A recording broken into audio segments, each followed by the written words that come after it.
নমস্কার বন্ধুরা, প্রিয় রান্নাঘরে সকলকে স্বাগত জানাই। আজকে আমি বানাবো দুটো কাসুন্দির পদ। একটা হচ্ছে সর্ষে কাসুন্দি আর একটা আম কাসুন্দি। গরমকাল পড়ে গেছে আর গরমকাল মানেই তো আম আর আমের নানান রকম পদ। তো এরকম আম কাসুন্দি গরমে খেতে বেশ ভালোই লাগে। তো রেসিপিটা অবশ্যই শেষ পর্যন্ত দেখবেন, আশা করছি আপনাদের সকলের খুব ভালো লাগবে। আম কাসুন্দি করার জন্য আমি এখানে দুটো আম নিয়েছি। তো আম দুটো প্রথমে ভালো করে একটু জলে ধুয়ে নেব।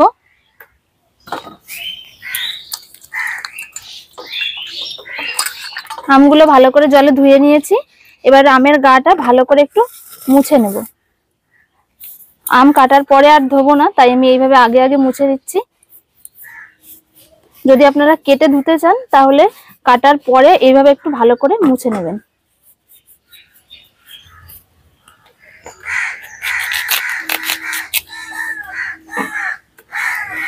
আমি আমগুলোকে একটু ছোট ছোট করে পিস করে নেব।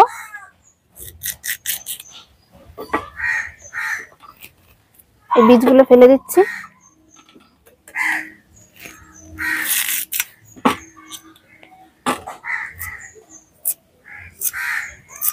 দেখুন, এরকম ছোট ছোট করে পিস করে নিচ্ছি। আর যদি আপনারা চান তো এইভাবে মিক্সচার মেশিনে বেটে নিতে পারেন।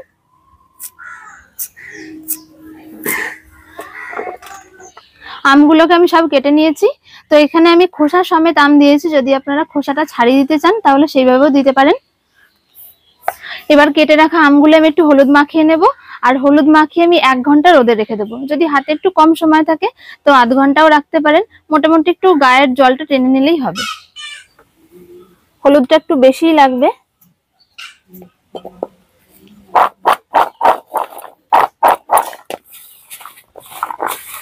আর এই রোদে দেওয়ার সময় কিন্তু শুধু হলুদ মাখিয়েই দেবেন, কোনো মতেই যেন এর মধ্যে লবণ দেবেন না, তাহলে কিন্তু এর গা থেকে জল ছেড়ে যাবে।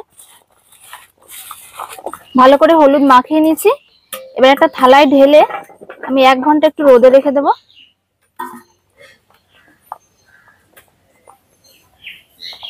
আম কাসুন্দি সর্ষে কাসুন্দি করার জন্য আমি এখানে 2 রকম সর্ষে নিয়েছি, সাদা সর্ষে আর কালো সর্ষে। কালো সর্ষেটা হাফ নিয়েছি আর সাদা সর্ষে নিয়েছি 1 বাটি। এখানে নিয়েছি 1 চামচ গোটা গোলমরিচ, আদা 1 টুকরো, কাঁচা লঙ্কা, শুকনো লঙ্কা, তেজপাতা, হলুদ গুঁড়ো, গোটা জিরে, গোটা ধনে 1 চামচ করে, আর নিয়েছি লবণ। আর এই সর্ষেগুলো আমি ভালো করে ধুয়ে 3-4 ঘন্টা মতো রোদে শুকিয়ে নিয়েছি।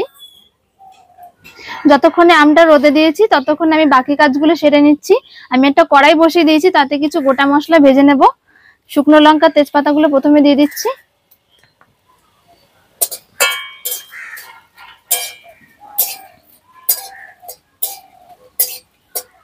শুকনো লঙ্কার তেজপাতাটা দেখুন খুব ভালোভাবে ভাজা হয়ে গেছে, এগুলো তুলে নিচ্ছি।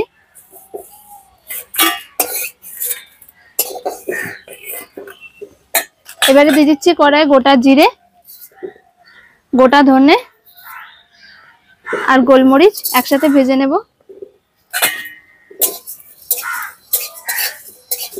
শুকনো লঙ্কা তেজপাতাগুলো ভাজা হতে একটু সময় লাগে, তাই এগুলো একটু আগে আগে ভেজে নিয়েছি।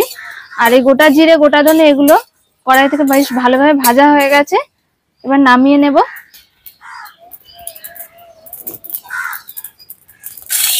আর এই ভাজা মশলাগুলো সব একসাথে গুঁড়ো করে নেব। ওই একই কড়াই আমি 1 বাটি জল দিয়ে দিচ্ছি।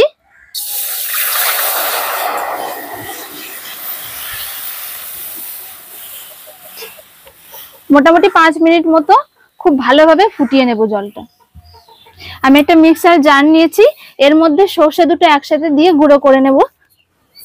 সাদা সর্ষে দিয়ে দিচ্ছি, কালো সর্ষেটাও দিয়ে দিচ্ছি। আর কোনো রকম জল ছাড়া আমি এটা গুঁড়ো করে নেব। সর্ষেটা গুঁড়ো করে নিয়ে চলে এসেছি। আর এদিকে জলও গরম হয়ে গেছে, জলটা একটা জায়গায় নামিয়ে নেব।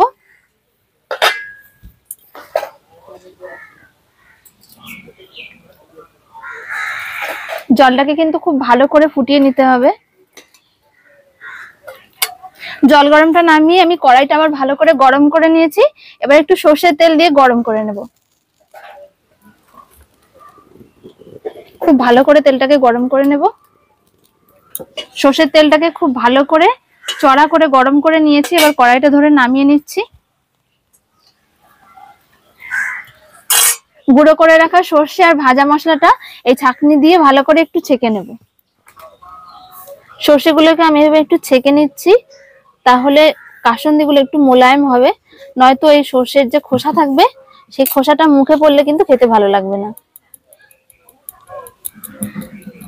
দেখুন সর্ষের এই গোটা দানাটা, এটা আবার কিন্তু বেটে এর মধ্যে দিয়ে দেব।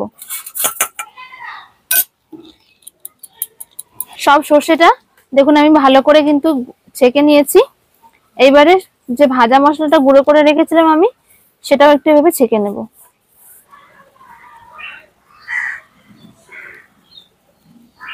বাকি সব জিনিস আমি গুছিয়ে নিয়েছি, আর এদিকে আমটাও 1 ঘন্টার মতো রোদে শুকিয়ে নিয়েছি। এবারে প্রথমে আমি আম কাসুন্দিটা তৈরি করে নেব।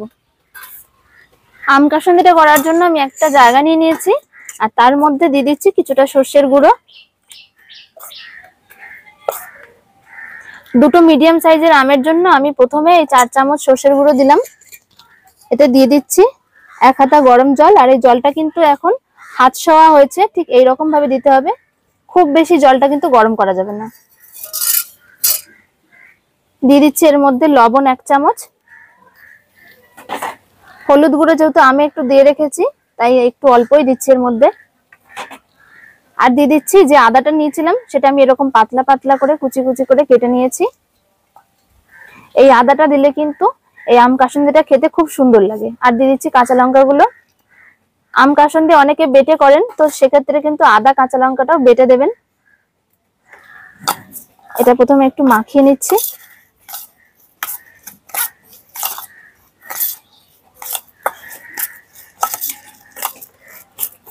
সবকিছু দিয়ে মাখিয়ে নিয়েছি, এবারে আমি আমগুলো দিয়ে দিচ্ছি এর মধ্যে।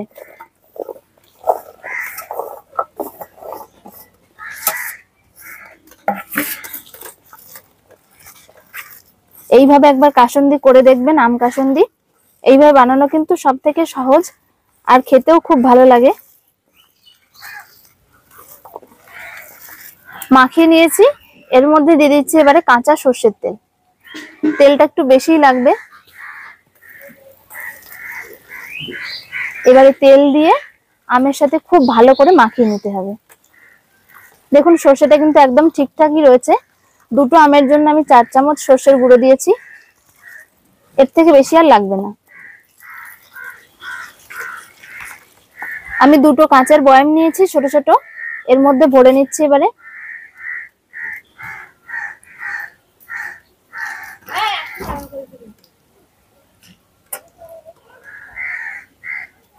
দেখুন কাসুন্দির কালারটা কিন্তু দারুণ এসেছে।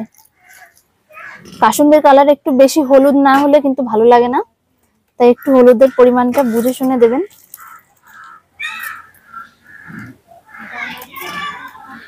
দুটো বয়ামের মধ্যে আমি কাসুন্দিটা ঢেলে নিয়েছি। এবার দুটো বয়ামেই আমি অল্প অল্প করে সর্ষের তেল একটু দিয়ে দিচ্ছি।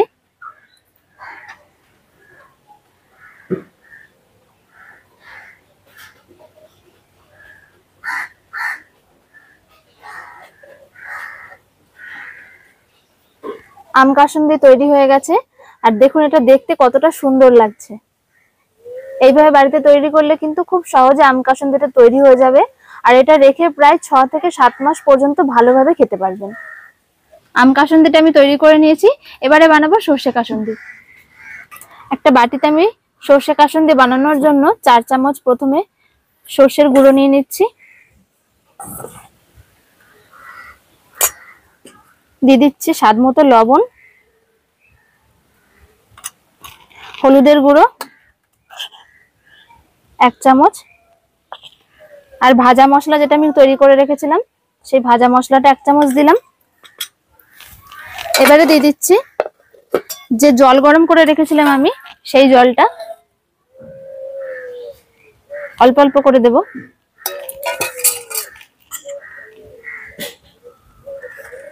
এই কাসুন্দিটা কিন্তু আপনারা এই গরমকালে ভাতের সাথে কিংবা যে কোনো রকম চপ কাটলেট বা আম মাখা, পেয়ারা মাখা, যে কোনো রকম মাখার সাথে কিন্তু অনায়াসে খেতে পারবেন।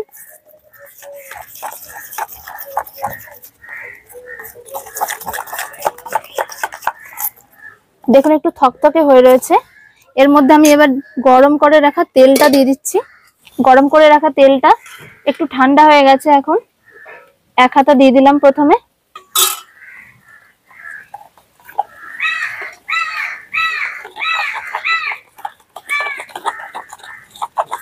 খুব ভালো করে এই সর্ষের সাথে এবারে মাখিয়ে নিতে হবে।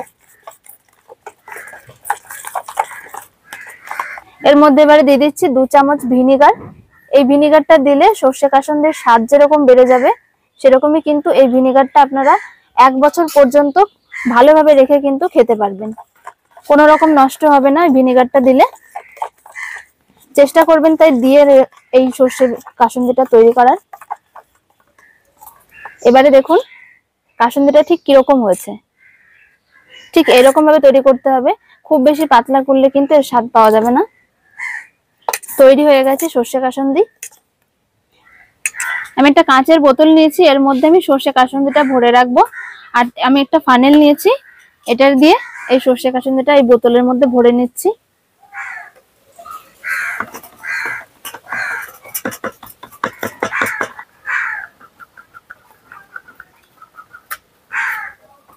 সর্ষে কাসন্দিটা আমি পুরো বোতলে ভরে নিয়েছি ভর্তি করে। আর এটা দেখুন, দেখে মনে হচ্ছে দোকান থেকে কিনে আনা, বাড়িতে হাতে বানানো কিন্তু এটা খেয়ে এবং দেখে কেউ বলবে না। আর তার সাথে আজকের এই আম কাসন্দিও তৈরি হয়ে গেছে। এই দুটো জিনিসই কিন্তু আপনারা বছর ভরে সংরক্ষণ করে বাড়িতে খেতে পারবেন। খেতে এই গরমকালে তো অসাধারণ লাগে। আর তার সাথে এই কাসন্দিটা যে কোনো রকম চপ কাটলেটের সাথেও কিন্তু খেতে খুব ভালো লাগবে। আর আজকের এই রেসিপি দুটো আশা করছি আপনাদের সকলের খুব ভালো লেগেছে। যদি ভালো লেগে থাকে তাহলে অবশ্যই একটা লাইক করবেন এবং কমেন্ট করে আমাদের জানাবেন। দেখা হচ্ছে পরের ভিডিওতে। সকলে ভালো থাকবেন, সুস্থ থাকবেন। নমস্কার।